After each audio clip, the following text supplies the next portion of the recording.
자, 이번 주에는 지난 시간에 이어서 작업장 산업 안전에 대해서 알아보도록 하자.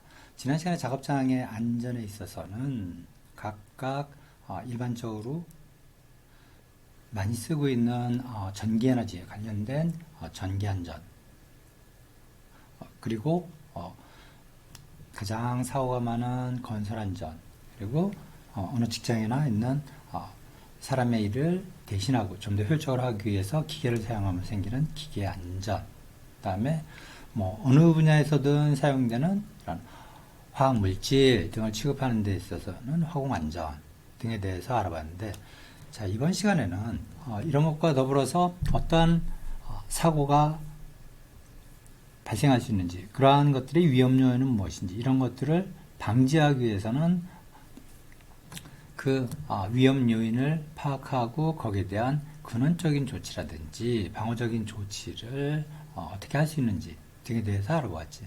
자, 그러면 모든 산업장 안전에 있어서 가장 또 기본적이라고 하는 것은 뭐냐면, 결국 우리가 작업을 한다는 것은 물자가 투입이 돼서 그것을 사람이 또 도구나 기계를 사용해서 그것을 가공하고 또 부가가치를 부여해서 제품 혹은 서비스, 용역, 물론 지금 취급하고 있는 일반 2차 산업 현장 혹은 이 3차 산업 현장 등에 있어서는 제품의 형태로 나오는데, 자, 어쨌든 여기에는 투입되어야 되는 물자가 있기 마련이고, 이러한 것들은 결국 작업을 하고 또 작업을 하기 전 단계에서 혹은 작업을 하고 난 다음에는 물자 운반이라는 것이 따르게 되지. 자, 이러면서 생길 수 있는 안전 문제, 이때 안전 문제는 가장 큰 것은 이제 전도가 되겠지, 물자를 취급하면서. 또 하나는 무거운 물건을 취급하면서 생기는 여러 가지 각종 근골격계의 질환이 생기는 문제. 자, 이런 근골격 질환은 사실 지금 이 산업사회에 들어서는 상당히 큰 문제가 되고 있지. 뭐 요즘 들어서는 서비스 산업에서도 여러분들이 많이 또 지금 같은 시국에서 많이 사용하는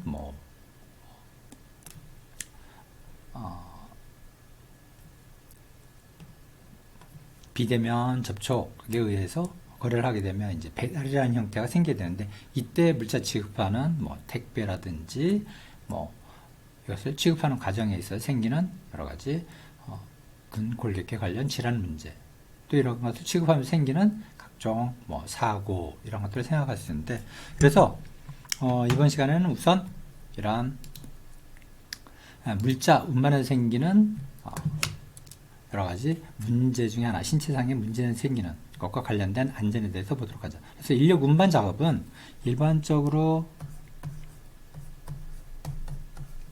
MMH라고 통상적으로 우리 산업공학 혹은 이 산업 현장에선 약자로 지칭하는데, 이것은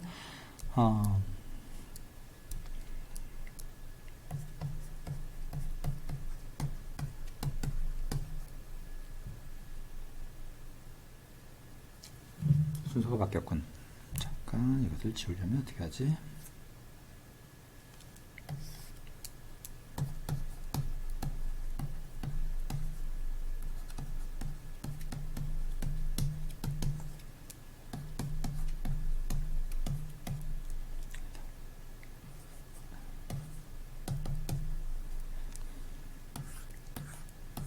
인력을 사용해서 물자를 취급하. 그래서 간혹 청구서적 등에서는 일반적으로는 수동 물자 취급이라고 많이 하는데, 사실은 인력, 여기서 얘기하는 것처럼 운반 작업이라고 할 수가 있지.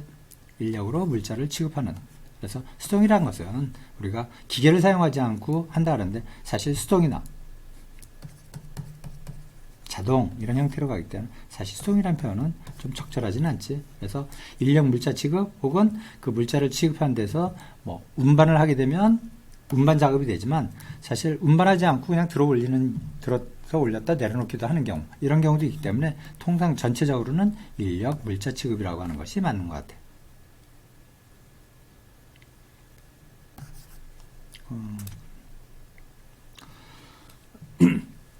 그래서 이때 생기는 요통의 문제, 그리고 나요시. 나요시는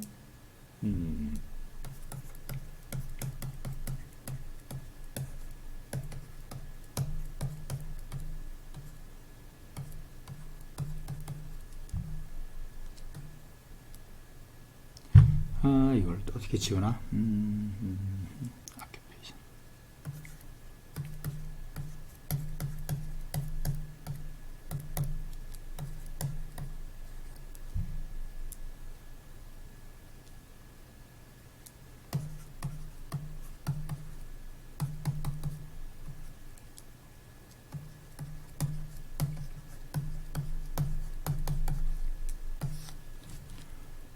일종의 국가안전,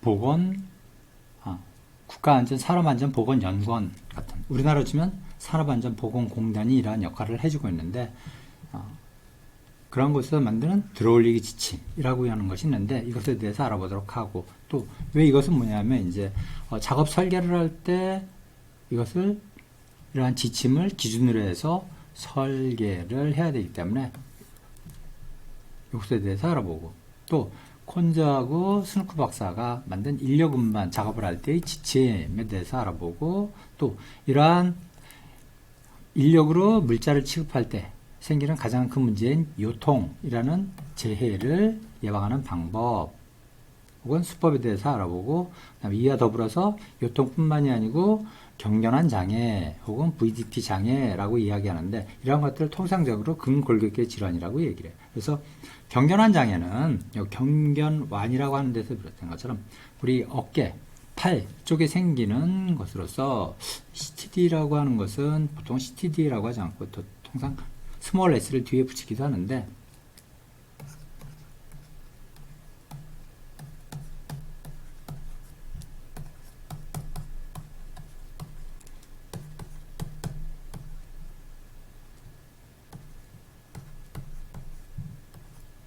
그래서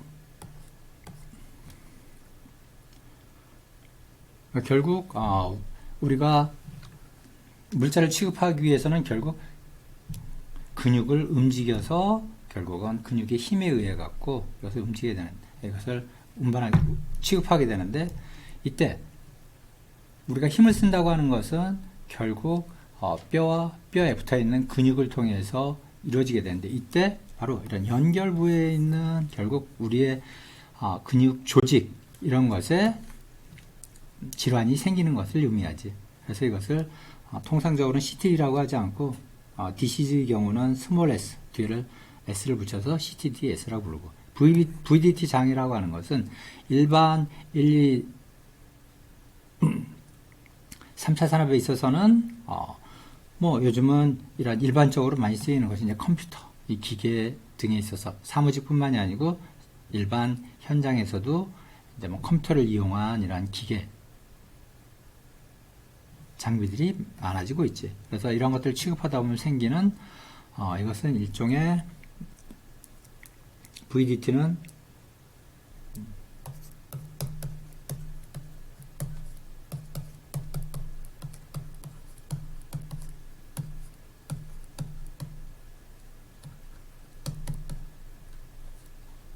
그래서 시각 표시 단말 장치를 사용하면서 느끼는 사용하면서 갖게 되는 장애 혹은 질환이라고 얘기를 해. 그래서 이러한 것들은 결국 사람이 이러한 컴퓨터 작업을 하든 물자를 취급하든 결국은 우리가 손과 팔 그리고 어깨를 사용해서 생기면서 여기서 반복적으로 이것이 누적되어 생기는 질환이기 때문에 이제 경건한 장애와 동급으로 보고, 이것을 일종의 장애 그리고 건강상의 장애이기 때문에 이러한 것들은 신체적 손상을 입는 거기 때문에 이제 재해로 구분이 되어서 다른 일반 사고의 형태는 아니지만 이것이 신체에 누적이 되어 생기는 것으로서 이 재해 예방 차원에서 이것은 사고가 아닌 재해 예방 차원에서 다루는 것인데, 여기 대해서 알아보고, 이것을 일종의 이제 전체적으로 통틀어서 경련한 장애뿐만이 아니고 여통이라든지 혹은 각각의 신체 부위, 이 근육을 움직이기 위해서 생기는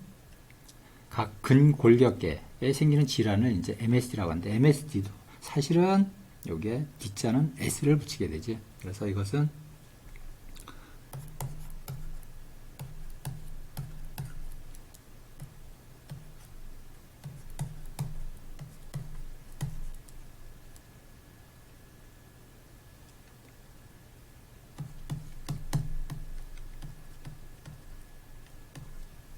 그래서 근골격계에 생기는 질환에서 하고 단순히 이것을 일반적인 근골격 질환이라면 예를 들어서 뭐 여러분들이 많이 접한 테니스 엘보 이런 것도 근골격계 질환이 되지.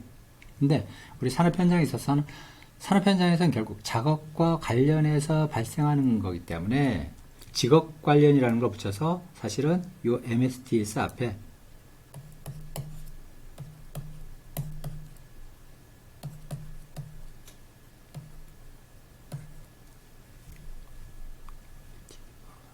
아니다. 일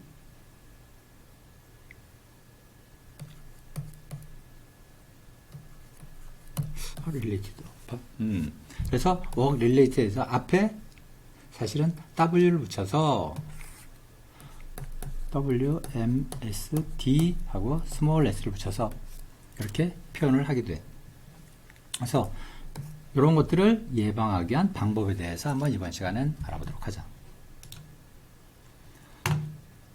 자, 그래서 이런 음반 작업을 하는 데 있어서는 사실 한참 때는 이것을 드는 힘에 있어서는 여러분들 같이 청장년 때는 사실 무거운 것도 거뜬히 들 수 있지.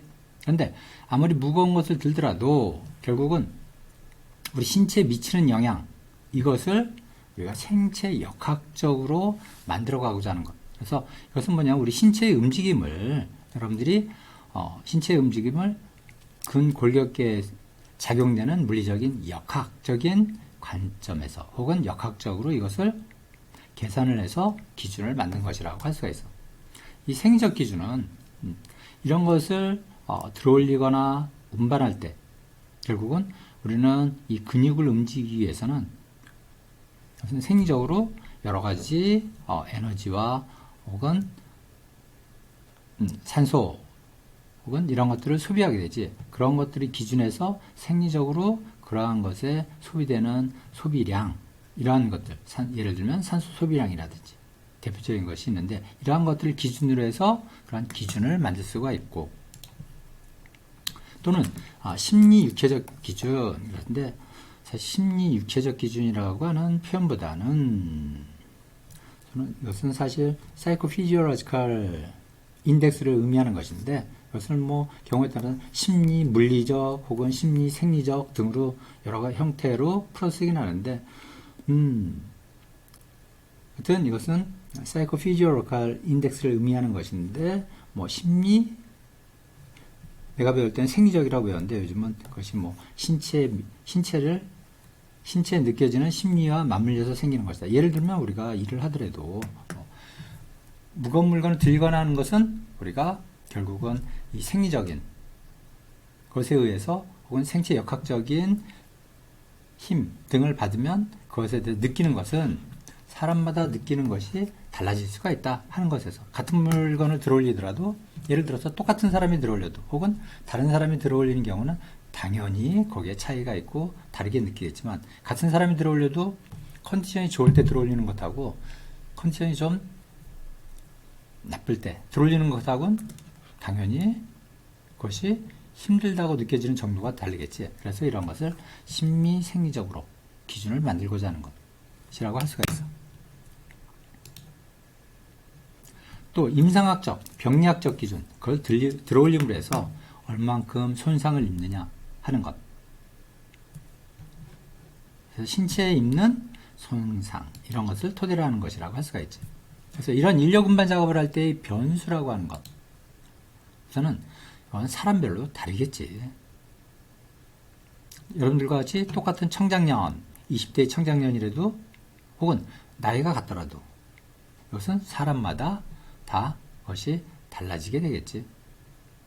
그래서 같은 10kg를 들어도 누구한테는 가벼운 것이 가볍다고 느낄 수 있지만 누구한테는 것이 힘들게 느껴질 수 있는 거고, 혹은 이 테크닉도 상당히 중요한 변수가 되지.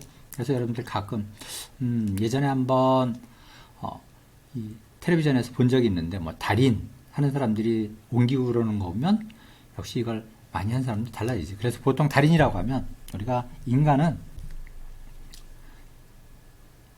이 숙련이라는 걸, 학습에 의해서 숙련이라는 걸 하게 되는데, 이것이 통상 누구든지 한 10만 시간을 투자를 하면 거의 달인 수준이 된다 그러지. 그래서 예를 들면 나도 올 2월 달에 이사를 했었는데 그 이사할 때 보면 무거운 것을 번쩍번쩍 드는 사람들 보면 상당히 연세가 드신 노인이신데도 그 무거운 냉장고를 혼자 이렇게 딱 짊어지고 옆으로 옮긴다든지 이런 거 보면 그때는 단순한 힘의 문제가 아니고 그때는 이런 테크닉이 상당히 중요하게 되죠. 그래서 그렇다고 산업 현장에서 어떤 그런 엄청난 테크닉을 요하는 것이 아니고 같이 들어올릴 때 있어서도 어떻게 들어올리냐에 따라서 달라질 수가 있다는 것. 그리고 직무에 따라서도 달라지게 되겠지. 같은 인력 운반 작업에 있어서도 어떤 직무냐 하는 것. 그것을 단순히 들어올리기만 하느냐, 들어올리고 내리는 것이 반복되느냐, 혹은 들고 얼마만큼 이동하느냐 하는 그러한 각각의 직무, 인력 운반 작업에 있어서도 다양한 직무가 있을 수 있는데 이런 것에 의해서 달라진다는 것. 그래서 똑같이 10kg를 취급하더라도 그 어떤 직무를 하느냐에 따라서 달라지는 것.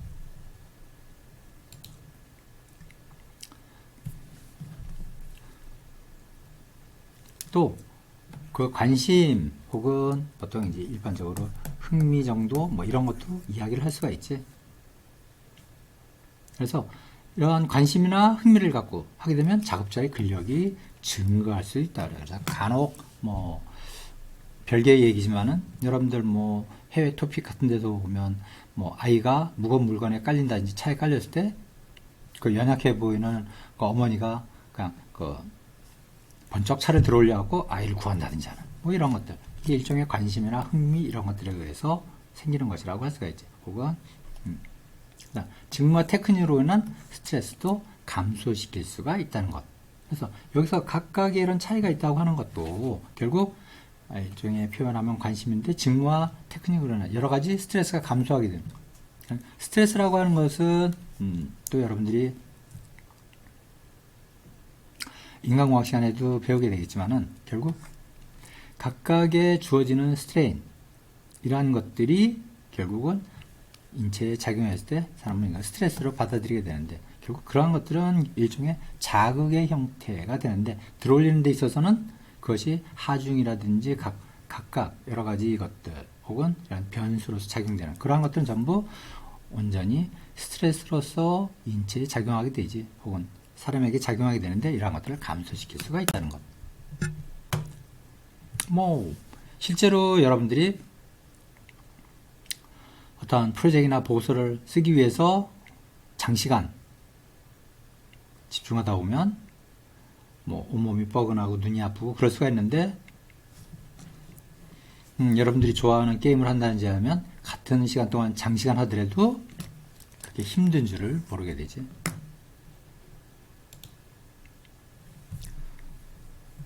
자, 인력 운반 작업을 하는 과정을 보게 되면 우선은 바닥에 있든 어디 위치에 있는 것을 일단 들어 올리는 작업을 하게 되지.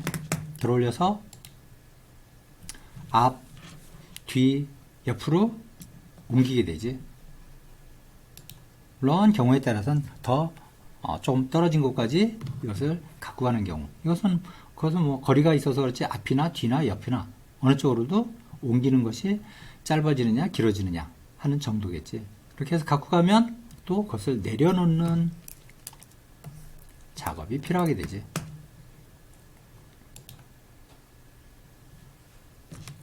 자, 그러면 요통이라고 하는 것, 우리가 인력 운반 작업에서 가장 많이 발생하는 것이 바로 요통이라고 할 수가 있지. 요통은 바로 우리 척추에 생기는 질환이지.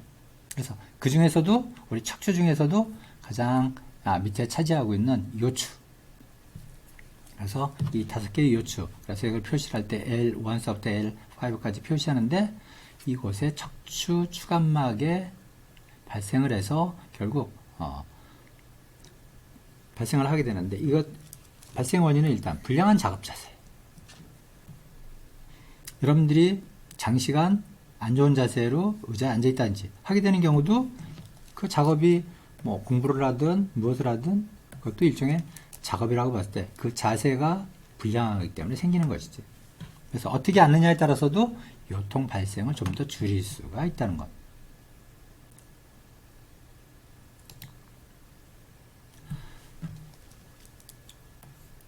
또 적절하지 못한 과중한 중량물을 취급하게 되면 그것이 우리 요추에 이것이 하중이 걸리게 돼서, 그래서 대부분 보통 들어올리는 혹은 이것을 취급하기 위해서 들어올리는 물건의 사실은 몇 배 그 이상의 것이 우리 요추. 그래서 들어올릴 때 보면 바로 이 요추가 가장 우리 신체의 중심으로서 이쪽에 모든 힘이 작용이 된다고 하는데, 이때 이것이 적절하지 못한 과중한 중량물을 취급하게 되면 요통이 발생하게 된다는 거예요. 우리가 쉬더라도 쉬는 자세 중에 가장 적절한 쉬는 자세는 바로 취침하는 자세지. 그래서 우리가 수면을 취한다는 것. 그래서 낮에 활동하고 밤에 수면을 취하는 것은 낮에 각각 활동에 의해서 지친 심신의 휴식을 취하기 위해서 우리는 수면을 통해서 다시 그 다음날 활동을 할 수 있는 상태를 만들기 위한 거지. 이때 이런 취침 자세가 좋지 않아도 요통이 발생한다는 것. 그래서 특히 안 좋은 매트리스나 뭐 이런 것을 사용하게 되면, 혹은 바닥이 좋지 않을 때, 이럴 때 요통이 발생할 수 있다는 것. 또 불규칙한 생활도 바로 요통으로 이어진다는 것. 그래서 불규칙한 생활이 이어지는 것은 뭐 음주, 그 다음에 흡연, 뭐 이러한 것, 혹은 불규칙한 생활이기 때문에 뭐 일정하지 않은 수면이라든지 뭐 이러한 것들은 결국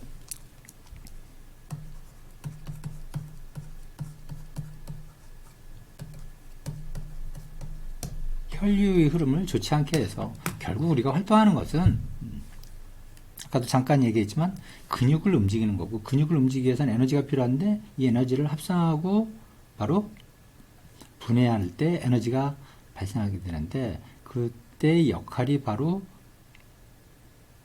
이 영양소를 분해하고, 영양소 중에 이제 당을 분해하고 합성하게 되는데, 이때 필요한 것이 바로 산소고, 그 산소를 공급하는 것이 바로 피가 되지. 근데 이 혈류 흐름이 좋지 않으면 그만큼 쓸 수 있는 힘, 이것이 부족하게 되고, 그러면 평상시 똑같은 힘을 쓰던 것도 더 과중하게 되겠지. 그래서 불규칙한 생활도 바로 요통의 발생의 원인이 될 수 있다는 겁니다.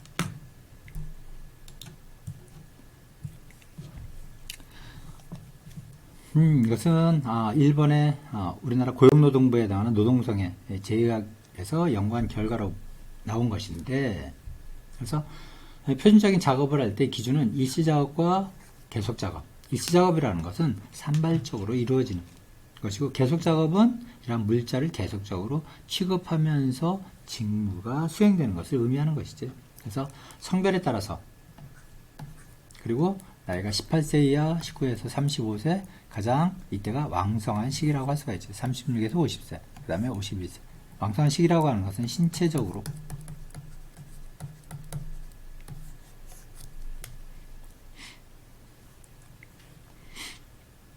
그래서 연령별 이것은 허용 기준을 의미하는데, 허용 기준에 대해서는 다시 잠시 후에 설명을 할 거고, 보면 이와 같이 각각 작업 기준이 나와 있다는 것. 그래서 이것이 반복적이고 연속적으로 할 때는 15kg 이하, 그리고 청장년일 때 이것은 잠깐 들어올리는 정도는 30kg 이하가 돼야 된다 그러는데, 30kg 이하, 30kg도 상당히 무거운 것 같은데, 이것이 언제적 자료는 좀 잠깐이라도 30kg는 상당히 무겁고 자칫 다칠 수가 있지. 다친다는 것은 바로 요통으로 이어질 수 있다는 것. 또 들어올리는 위치에 따른 무게도 달라진다는 것. 들어올리는 위치가 어깨 높이냐, 허리 높이냐, 혹은 무릎 그 위쪽이냐에 따라서 물건의 무게가 상당한, 어깨 높이가 된다면 25kg가 허리 높이가 되면 그래서 물건의 무게가 더 높아지고 무릎 정도에서는 더 75kg로 더 많을 수가 있다는 것. 그래서 여러분들이 올림픽이나 아시안 게임 같은 데서 오면 이제 이 들어올리기 하는 이러한 시합 같은 데서 오면 이 선수들이 처음에 들어올 때는 바닥에 있는 걸 번쩍 들어서 무릎 위까지 올리고 무릎에서 다시 앉은 자세에서 들어올리고 그 다음에 일어서는데 대부분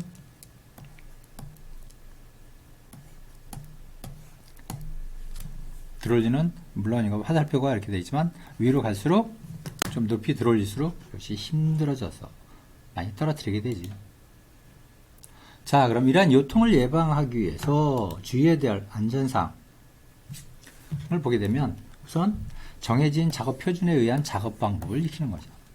이 작업 표준이라고 하는 것은 결국 물자 취급할 때 정해져 있는 거. 이런 작업 표준은 물론 요통을 예방할 수 있는 안전 작업에 의해서 정해진 것이어야 되겠지. 또 작업하기에 충분한 체력을 유지하도록 해야 한다는 것. 그러기 위해서는 어떻게? 항상 운동을 하고 근력을 유지해야 되겠지. 그래서 작업하기 전에 우선 그것이 가능한 것인지 무리는 아닌지 그것을 잘 판단을 해야 하고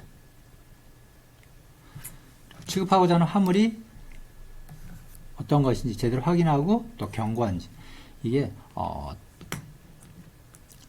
안에 있는 뭐 예를 들어서 액체라든지 물질이라든지 이런 것들은 유동적이라든지 하게 되면 사실 이것이 더 훨씬 들어올리는데 힘들어지고 그만큼 작용되는 힘이 신체에 미치는 힘이 더 커진다는 것.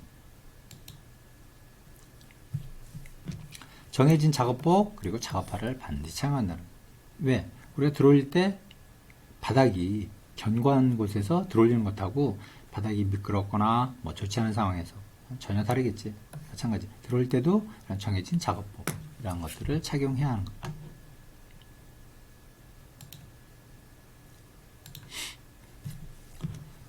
또 전방의 예측을 반드시 해서 확실하게 한다는 것. 확인을 하고 해야 한다는 것. 왜? 이 물건을 취급하면서 자칫 가장 많은 것이 이제 전도를 생각할 수 있습니다. 그래서 시야 확보도 제대로 될 수 있도록 하고 또 앞에 걸리거나 할 것들이 없는지 이런 것들을 명확히 해둬야 되고 또 작업에 사용할 공구나 도구 이런 것들을 있으면 반드시 잘 사용을 한다는 것.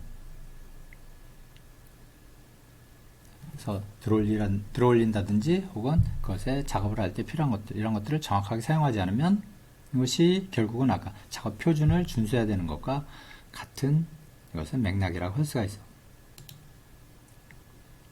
또 작업 중 특별히 지시된 것은 엄수. 이것도 마찬가지. 작업에서 정해진 표준을 준수해야 되고 익혀야 되는 것에 관련된 것이지.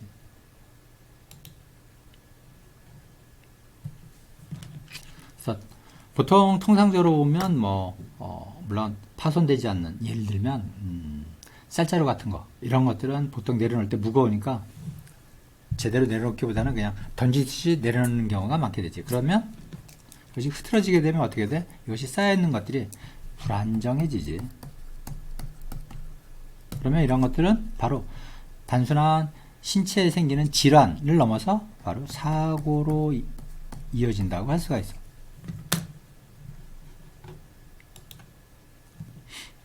작업 개시 전에는 반드시 준비 체조를 할 것. 그러니까 우리가 보통 준비 체조를 한다 하면 수영을 생각하는데 이때도 반드시 충분히 준비 체조라고 하는 것은 일종의 스트레칭을 의미하지. 여기서.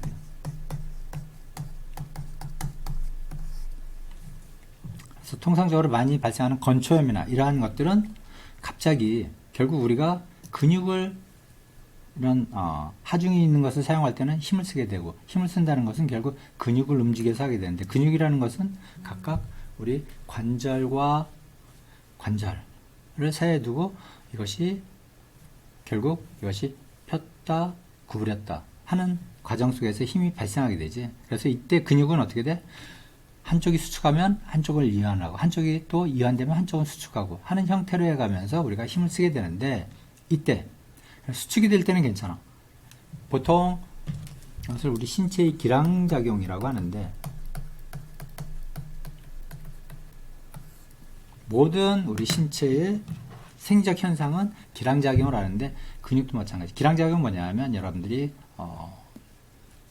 한번 배웠을 텐데 중고등학교에서 배운 교감신경, 부교감신경이 한쪽은 흥분을 시키고 한쪽은 억제를 하는 그런 작용을 하는 것. 이것이 이제 기량작용이고 근육에 있어서 기량작용을 해서 근육이 한쪽이 예를 들어서 이두박근이 수축을 하면 이두박근은 밖에 있는 삼두박근은 그것은 이완을 한다든지 하면서 이것이 유지를 할 수 있도록 해주고 유지를 하면서 힘을 쓸수록 해주지.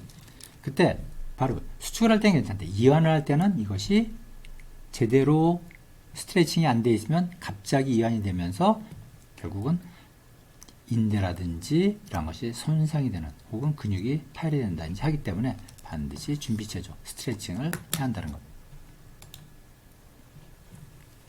자, 나이어시의 들어올리기 지침이 있는데 아까 두 번째 처음 목차에서 얘기한 것처럼 나이어시는 일종의 산업안전 직업 혹은 산업안전보건 연구원, 국가산업안전보건연구원 같은 것인데 여기서는 통상 이런 지침, 준수해야 될 것, 권장할 것 이런 것들을 주로 연구를 통해서 만들게 되는데 이때 여기서 나이오시에서 들어올리기 지침이라고 하는 것. 그래서 이것은 보통 LI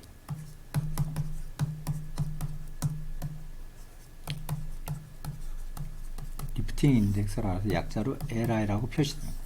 그래서 인간공학이나 산업공학 관련해서 LI다 하면 이것은 들어올리기 지수다 하는 것을 알도록. 그래서 여기에 들어올리기 지수를 통해서 지침을 만들었는데 지침은 이건 지수이기 때문에 이건 숫자로 표시되는 것이고 그래서 이걸 통해서 지침을 만드는 것이 부드럽게 들어올려야 한다는 것. 그래서 또 두 손을 사용한다는 것. 그래서 몸의 앞쪽이라는 건 정면에서 또 직접적으로 균형 잡힌 들어올리기를 해야 되고 또 소형, 소량으로 나누어 가면서 간편하고 적당하게 들어올리는 짐이라고 했는데 이거는 부하가 되도록 해야 한다는 거지. 그리고 제한을 가하지 않고 드는 자세. 그러니까 자연스럽게 들어올려야 된다는 것. 또 좋은 기계적 환경에서 들어올리라는 건 뭐냐면 들어올리기 위해서 쓸 수 있는 이런 기계들이 있으면 이것을 활용하는 것이 좋다는 것을 의미하는 것이지. 또 안락한 온열 환경에서 날씨가 너무 덥다든지 너무 춥다든지 하는 경우 너무 더운 경우에는 또 힘을 많이 못 쓸 수도 있고 땀도 많이 나고 또 너무 추운 환경이 되면 몸이 수축이 돼서 근육들이 다 수축이 돼서 이것이 원활하지가 않게 되지. 근육의 움직임이. 그러면 이러한 것들이 바로 우리 신체의 상해로 이어질 수 있고 또 사고로도 이어질 수 있다는 것. 그래서 나이오시에서 만든 지침을 보면 이 들기지수 이런 들기지수를 통해서 바로 행동한계 최대 허용한계, 들기 추천한계, 작업 고통지수 이러한 것들이 들기지수를 토대로 해서 만들어지게 되는데 자 이것은 연구 결과를 토대로 해서 만들어진 거고 근데 행동한계라고 하는 것 우리나라 서적에서는 이걸 번역하면서 대부분 행동한계라고 하는데 글자가 들었으면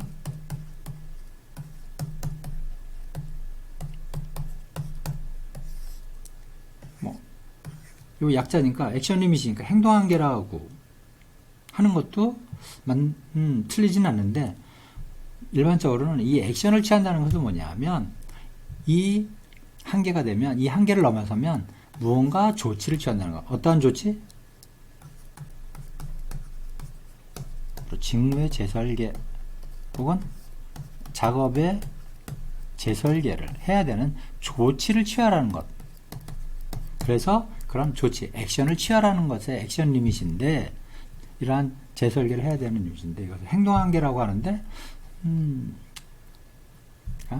조치한계 혹은 행동한계 근데 여러분들은 그냥 AL이 그냥 행동한다는 게 바로 이런 조치를 취하는 것이다. 그래서 조치 한계로 알고 있으면 될 것 같아요. 근데 간혹 시험 문제에서는 인간공학 시험이나 이런 산업안전보건기사나 문제를 검수하면서 내가 이 행동한계는 조치 한계로 바꿔야 된다라고 했었는데 지금은 어떻게 바뀌었는지 모르겠네. 이제 시험 문제에서는. 그다음에 최대 허용 한계. 그것은 허용 한계라기보다는 글자 그대로는 이제 맥시멈 파워 리밋인데, 그래서 최대 힘을 쓸 수 있는 한계. 이것은 바로 조치 한계의 3배를 넘어서면 안 된다. 그래서 이제 번역을 최대 허용 한계라고 했는데, 그래서 이 조치 한계의 3배가 최대로 허용되는 한계다 라고 하는 것 같아요. 그래서 들기 추천 한계는 다시 뒤에서 나오게 되는데, 이 권장한 recommended weight limit이니까 추천 한계보다는 추천이나 권장이나 같은 말일 수 있는데, 이 값이 넘어가면, 들기에 있어서는 이 값이 넘어가면 안 된다는 것을 의미하지. 그래서 들기 지수는 바로 1.5 이상은 바로 재설계, 직무재설계나 작업재설계가 이루어지는 것을 의미하는 것이고, 그 다음에 작업 고통 지수는 이러한 인력 운반 물자 취급을 하게 되면 결국 힘들어지고 상당히 고통스러워진다는 것을 의미해서, 이것은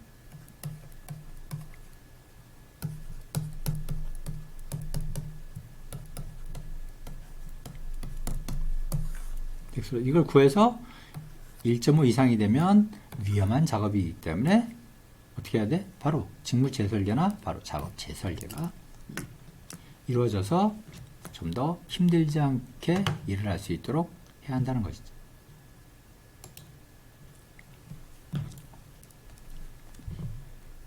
이런 것에 대한 연구는 1981년도에 이루어져서, 그 다음에 1990년 초에 수정된 나이오시 드롤리기 지침에서 위스콘신 대학의 사람 이름이 뭐였더라? 인도 교수인데 그 사람에 의해서 나이오시 드롤리기 지침이 한번 개정은 됐었는데, 어쨌든 이 지침을 보게 되면 통상적으로 파운드 킬로그램인데, 파운드는 뭐 한 0.453 정도 되니까 453g 정도 1파운드가. 그래서 파운드와 킬로그램을 표시했는데, 이 거리, 수평 거리는 뭐냐면 우리 신체로부터의 거리, 어디? 요추 4번과 5번 사이, 그래서 L4와 L5 사이, 여기에서 거리를 의미해. 그래서 점점 멀어질수록 어떻게 돼? 점점 값이 작아지는 것을 볼 수가 있지. 신체에서 멀어질수록 그만큼 우리 요추에 작용하는 하느님은 크다는 거예요. 그게 바로 아까 얘기했던 생체 역학적으로 이것을 계산한 것으로서, 결국 우리가 지렛대처럼 결국 멀리 떨어져서 하면 작은 힘으로도 어떻게 그 중심에 가까운 곳에서는 큰 힘이 작용하게 되는 것과 마찬가지라고 할 수가 있습니다. 그래서 지금 조금 전에 봤던 행동한계, 최대 허용한계 몇 배라 그랬어? 3배의 값이라 그랬지. 근데 반드시 이렇게 3배의 값이 똑같지는 않고, 왜? 우리 신체는 기계적으로 똑같이 작용되는 것이 아니기 때문에 이와 같이 조금씩은 달라진다. 일반적으로는 3배라고 하지만 달라져서, 그래서 이 행동한계 혹은 아까 조치한계라고 그랬지. 조치한계 값 안에서는 좀 더 안전하게 작업하는 상태가 될 수 있고, 행동한계를 넘어서 최대 허용한계 사이에 있으면 관리, 제어의 필요. 이것은 뭐냐면 재설계가 필요하다는 것을 의미하는 것이지. 그래서 이것이 넘어가게 되면 결국 신체 장애 한계가 오고, 여기서 보면 기능적 접근 한계는 신체로부터의 거리. 그래서 이건 접근이라 그러는데 이제 액세스를 여기서는 접근이라고 하는 것 같은데, 결국 이 80cm 범위를 넘어가서는 안 된다는 것을 의미하는 것이죠. 그리고 이 값을 넘어가면 위험한 작업 상태라는 것. 자, 이걸 통해서, 이러한 값을 통해서 우리가 들어올리는 물건이 예를 들어서 20kg다 하게 되면 봤을 때 뭐 사람에 따라서 달라질 수는 있지만 일반적으로 보면 이것이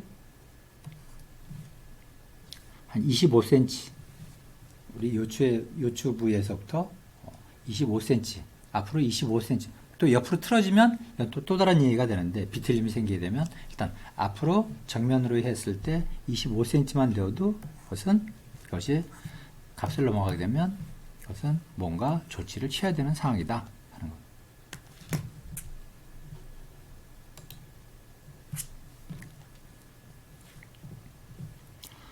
그래서 인력 운반할 때 기준점을 보게 되면 이제 수직과 수평.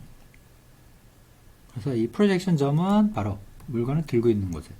그래서 통상적으로 생체 역학적으로 이것을 계산할 때 보통 통상적으로 수평 위치 그리고 바닥서부터의 수직거리 그리고 양발이 어디서냐 하면 우리가 똑바로 일자로 차렷하는 자세에 서 있으면서 운반을 하는 것은 아니기 때문에 걸어갈 때 결국 양발 뒤꿈치표와 앞발의 중간 지점에서 우리 척추를 지나가는 선을 수직선으로 보고 있습니다. 그래서 위에서 보게 되면 이 프로젝션 점은 이와 같이 위치한다는 것. 그래서 수평 위치와 수평 위치를 보면 알 수 있고 여기서는 수직 위치를 알 수가 있지. 그렇다고 뭐 우리가 발과 발 사이를 측정할 수는 없고 일반적으로 우리 요추를 지나는 선을 중심으로 해서 생각하면 될 것 같아요. 그래서 인력 운반 작업 분석을 할 때 통상적으로 쓰는 것인데 부서는 뭐 품질관리 부서에서 이 패킹 상태를 검사하는 그런 직무를 여기서 이제 하기 위해서 상자를 들어 올리는 작업이지. 그래서 여기서 보면 오리진은 출발하는 상자가 놓여 있는 위치, 그것은 상자를 들어 올려서 넣는 위치, 들어 올리는 위치까지가 되지. 그래서 손의 위치를 보고 그다음에 이 통상적으로 이 대상 물건의 무게는 일반적인 로드로 봤을 때 평균적으로는 26. 이것도 맥시멈으로 봐도 26. 그러니까 이것이 변함이 없는 상태인 26파운드의 물건을 상자를 들어 올리는 거예요. 26파운드니까 뭐 10 몇 킬로? 10킬로 좀 넘는 그런 상태가 되겠네. 그래서 수평거리하고 수직거리가 들어올린 지점에서 들어올리게 되면 이와 같이 변하는 것을 볼 수가 있지. 그래서 수평거리는 10 정도 바뀌고 수직거리는 한 39cm 정도 더 들어올리게 되겠네.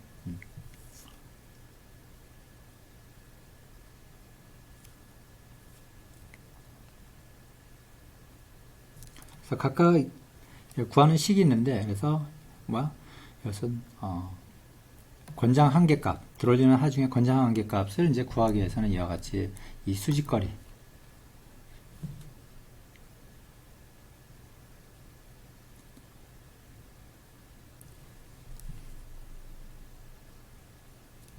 그리고 평형 정도의 각을 나타내고 그 다음에 빈도 그 다음에 이 반복하는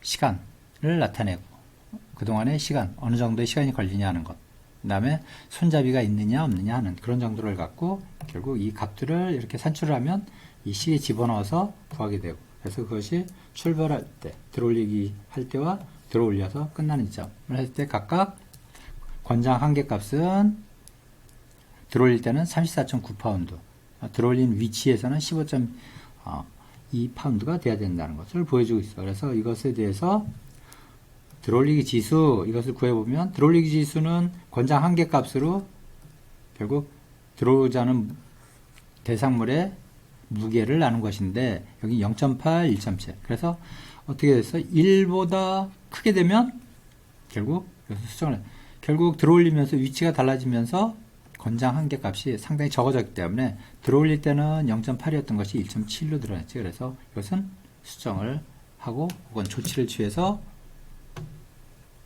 작업의 재설계가 이루어져야 되겠지. 결국 작업의 재설계가 이루어진다는 건 들어올리는 위치나 이런 것도 재설계할 수도 있고 혹은 하중을 들어올리는 물건의 하중을 더 나누어서 더 가볍게 한다든지, 혹은 또 다른 도구를 쓴다든지, 들어올리기에 도움을 줄 수 있는 도구, 이런 것들을 활용하는 쪽으로 작업의 재설계, 직무 재설계가 이루어져야 되겠지. 그래서 요통을 줄이기 위한 물자 취급 프로그램을 개발하는 데 있어서 우선은 자세, 어떠한 자세에서 작업을 하느냐, 혹은 어떠한 자세에서 물자를 취급하느냐. 그래서 일반적인 근육 조절 운동 안에서 이것이 이루어지도록 해야 되겠지.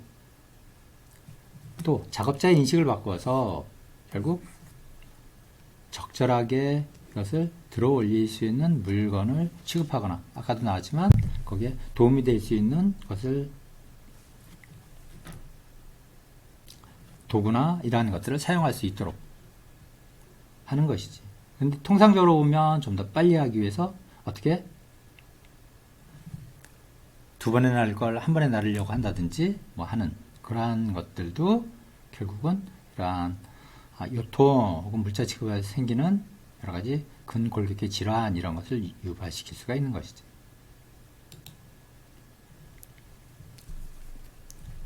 그래서 스누크 박사가 두 가지 법칙, 물자를 취급하는 데서 우선 몸의 동작을 최소화한다는 것. 그래서 뭐 여러분들이 어떤 운동을 할 때도 마찬가지지만 결국 운동을 하던 혹은 이런 물자 취급을 하던 결국 근육을 사용한다는 것은 마찬가지지. 그렇기 때문에 몸의 동작을 최소화해서 간결한 동작이 되도록 하는 것.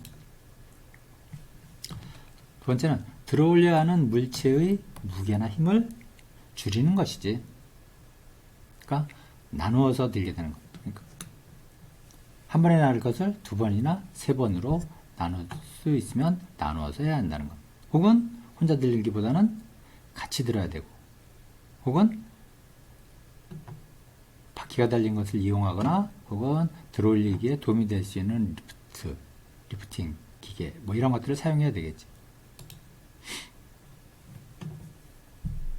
자, 운반 작업을 보면 수동식 운반 작업인데, 수동식이라는 것, 자동식 운반, 수동식 운반은 없고 인력 운반 작업이지 이건. 그래서 매뉴얼을 이제 여기 수동식이라고 하는데, 뭐 기계를 움직일 때는 수동식이냐 자동이냐라고 이야기할 수 있지만, 운반을 할 때는 수동이라기보다는 인력 운반 작업이 되겠죠. 또 기계 운반 작업, 이것은 운반을 할 때 기계를 사용하는 것을 의미하지. 그래서 이 인력 운반 작업은 사람이 직접 들고 운반하는 것이고, 기계 운반 작업은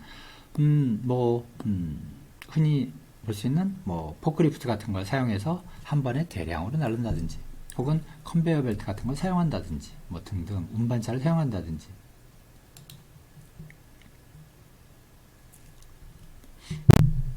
그래서 이 배터리카의 이것을 작업하기 위해서 선체 작업을 하게 되면 요추 퇴행성 변형이 생긴다는 것.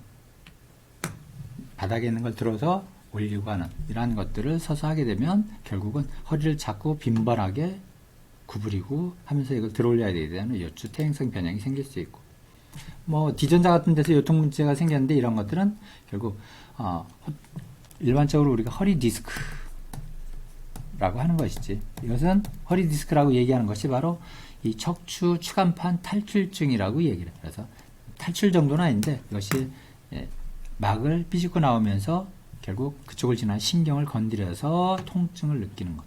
이것이 추간판 탈증증, 우리가 흔히 얘기하는 디스크라고 하는 것이죠.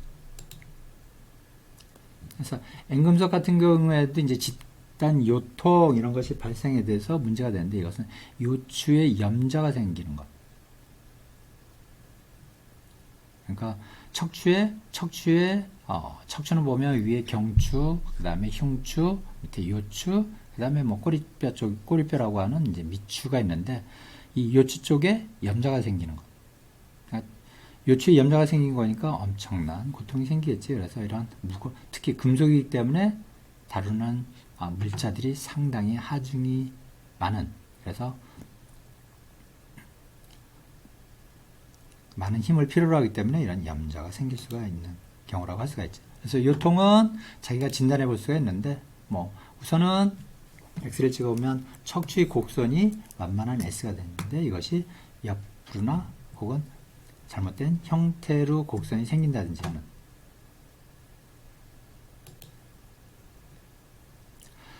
흔히들 보면 이제 골반이 틀어졌다 하는 얘기를 많이 하게 되는데, 이제 정형외과 하게 되면, 그래서 한쪽 어깨가 내려가거나 혹은 엉덩이 혹은 가슴이 다른 쪽보다 더 높게 되는 경우.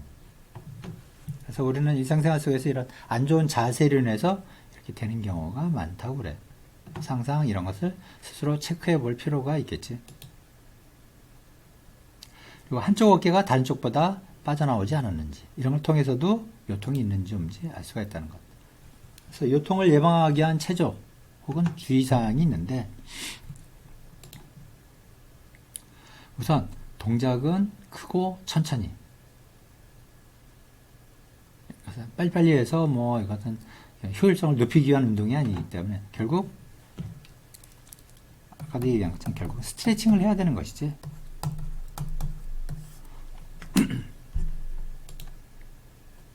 그래서 이것은 뭐 많이 한다고 좋은 것, 경쟁을 하는 것이 아니기 때문에 너무 힘들거나 아프지 않게, 지나친 부담이라고 하는 것은 힘들거나 아프지 않도록 하는 것. 그래서 자기에게 맞게끔 능력껏 실시할 필요가 있는 것이고, 호흡은 자연스럽게 호흡을 정상적으로 해가면서, 운동이 아니기 때문에. 그래서 또 이것을 쭉쭉 늘려줘야 되는데 반동을 이용해서 하지 않고 그냥 가만히 몸을 정적인 상태에서 움직이면서 쭉 늘려주는 형태가 되어야 되는 것이죠. 그래서 각 동작은 10초에서 15초간, 그래서 쭉 펴주는 스트레칭이 되도록 정지 상태를 유지해야 한다는 것.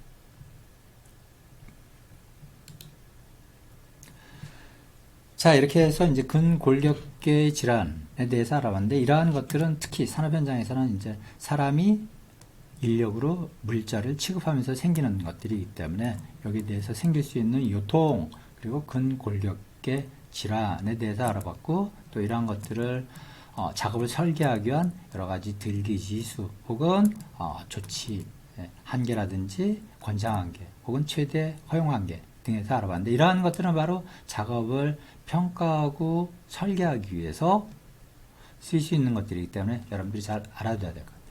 그럼 오늘은 여기까지 하고, 다음 시간은 이런 산업 안전에 있어서 지금까지 다룬 것은 바로 이제 근원적인 조치, 그러니까 위험물에 대해서 근원적인 조치를 취하고 또 그것을 방어하기 위해서 하는 것들에 대해서 했는데, 자, 이번 시간에 이제 다음 시간에 배우게 되는 것들은 이제 이러한 조치를, 대책을 세우고 조치를 취할 수 있는 것 중에 이것은 이제 보호 대책 혹은 표시나 교육을 통해서 할 수 있는 바로 이 보호 대책과 표시를 하는 표지에 대해서 다루도록 하자.